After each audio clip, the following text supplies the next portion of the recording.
السلام عليكم ورحمة الله وبركاته. الحمد لله وحده والصلاة والسلام على من لا نبي بعده بعد.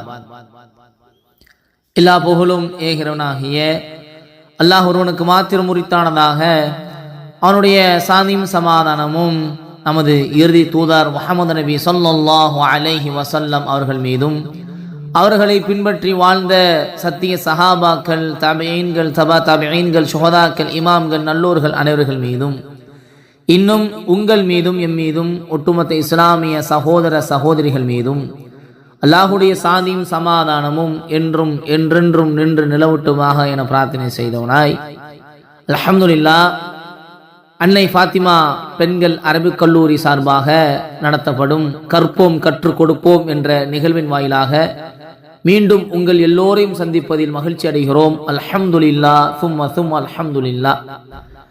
இன்றைக்கான செய்தி, அன்பார்ந்த இஸ்லாமிய உறவுகளே, நாம் கூடுதலாக கவனம் எடுக்க வேண்டிய, நாம் அலட்சியமாக கருதக்கூடிய, இதுவெல்லாம் ஒரு குற்றமா என்று நினைக்கக்கூடிய நமது நல்ல விஷயங்களை எல்லாம் அழிக்கக்கூடிய ஒரு விஷயத்தை நாம் இன்றைய தினத்திலே நாம் பார்க்க இருக்கிறோம். மிகவும் கவனம் எடுத்து நாம் இதை பார்க்க வேண்டும்.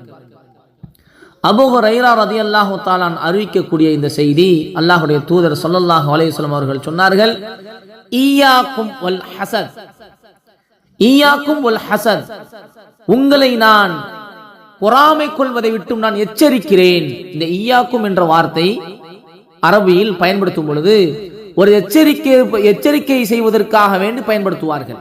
உதாரணத்திற்கு ஈயாக்கும் வல் ஹஸத் என்பது ஈயாக்கும் வல் அஸத் என்பதை மாறி, அஸத் என்று சொன்னால் சிங்கம். எவ்வாறு ஒரு கூட்டத்தில் சிங்கம் வந்தால் அதிலிருந்து மக்களை பாதுகாப்பதற்காக வேண்டி எப்படி எச்சரிக்கை செய்வோமோ அதே போன்று எச்சரிக்கை செய்யக்கூடிய வாசகம்தான் ஈயாக்கும் வல் ஹஸத். பொறாமையை விட்டும் நான் உங்களை எச்சரிக்கை செய்கிறேன், பொறாமை கொள்வதை விட்டும்.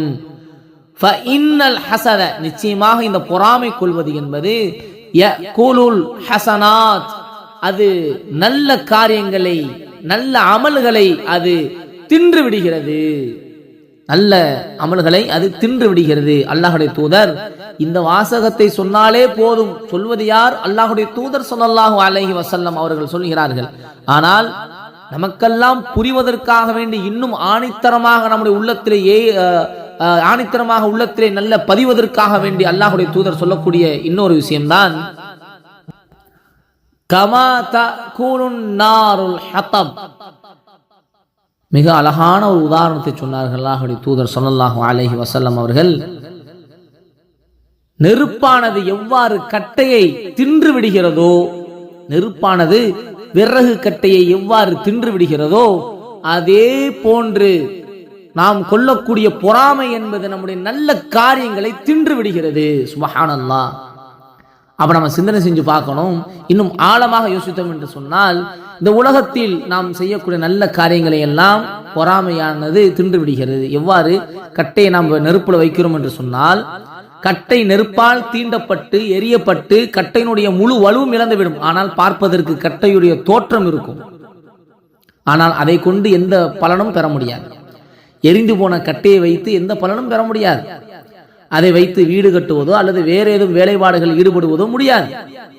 ஆனால் பார்ப்பதற்கு கட்டையுடைய தோற்றம் இருக்கும். ஆனால் அது எரிந்த கட்டை, அது எந்த விதத்திலும் பலன் தராது.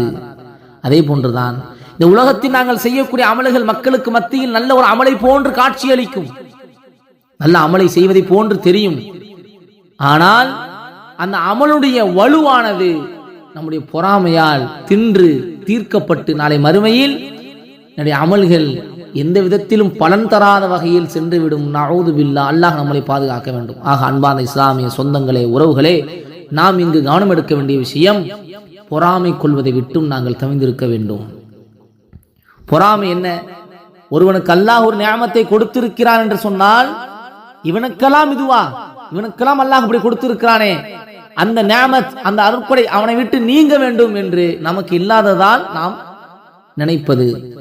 எனக்கு அந்த நியாமத், எனக்கு அந்த அருட்கொடை இறைவன் எனக்கு தரவில்லை, ஆனால் அவனுக்கு கொடுத்திருக்கிறான் என்று சொல்லும் பொழுது, அவனுக்கு கொடுத்ததை போன்று யாரா எனக்கும் தந்தருவாயாக என்று துவா செய்வது வேறு. ஆனால் இவனுக்கெல்லாமா இந்த அருட்கொடை, இவன்லாமா இப்படி இருக்கிறான் என்று அந்த அருட்கொடை அவனை விட்டு நீங்க வேண்டும் என்று எண்ணுவது பொறாமை. அல்லாஹ் பாதுகாக்கணும்.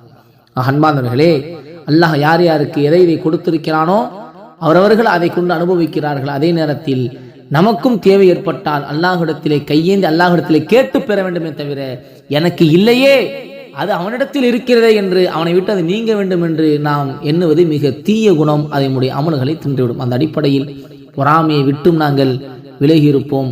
பொறாமை கொள்வதில் எச்சரிக்கையாக இருப்போம். நாளை மறுமையில் நம்முடைய அமல்களை முழுமையாக கொண்டு போய் நாம் நல்ல பலன் பெறக்கூடியவர்களாக நாம் மாறுவோம். நம்முடைய அமல்களை நெருப்பு கட்டையை தின்பதை போன்று பொறாமையை கொண்டு நமது அமல்களை நாம் அழித்து விட வேண்டாம். அல்லாஹ் பாதுகாப்பானாக.